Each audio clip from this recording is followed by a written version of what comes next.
আসসালামু আলাইকুম গাইস, আপনারা সবাই কেমন আছেন? নিয়ে চলে আসলাম নতুন একটি ভিডিও। এই ভিডিওতে আমি বিভিন্ন প্রকার রান্না করে দেখাবো।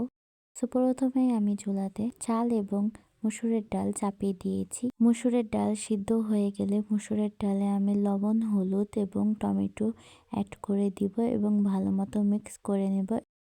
ভালো মতো নেড়ে নিচ্ছি যেন ডালটি ভালো মতো মিক্স হয়।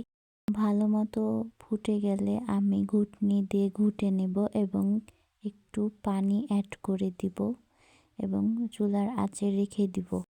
অন্যদিকে আমার ভাতটি হয়ে গেছে, এজন্য নামিয়ে নিলাম। আমি এখন ডালটি তেলে ফেলবো, এর জন্য তেল দিলাম, রসুন দিলাম, শুকনো মরিচ দিলাম এবং কিছুটা পেঁয়াজ দিলাম এবং ভালো মতো নেড়ে চেড়ে ডালটি দিয়ে দিলাম। ডাল রেডি। এখন আমি মাছ ম্যারিনেট করব।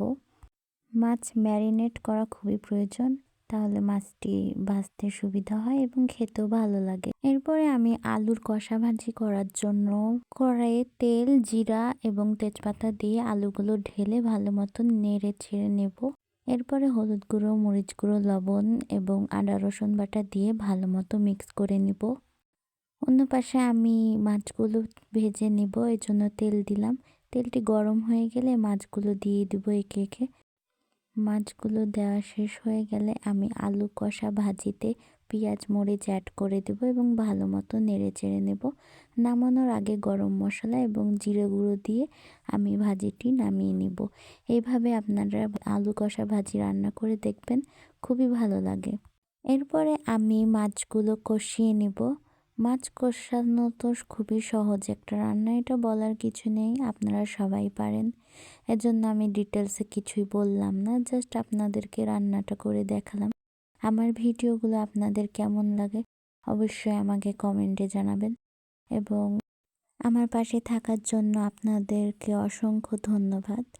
আমার ভিডিওগুলো ভালো লাগলে অবশ্যই লাইক, কমেন্ট এবং শেয়ার করবেন।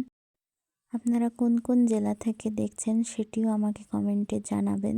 এই তো এখন আমি মাছগুলো দিয়ে দিব। মাছ রান্না একদম শেষের দিকে।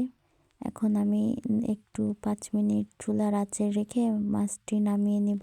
এই তো আমার সকল রান্না শেষ। এখন আমি এগুলো সার্ভ করব। আশেপাশের নয়েজগুলো ইগনোর করবেন। দেখা হবে নতুন কোনো একটি ভিডিওতে। ভালো থাকবেন, সুস্থ থাকবেন। আল্লাহ হাফেজ।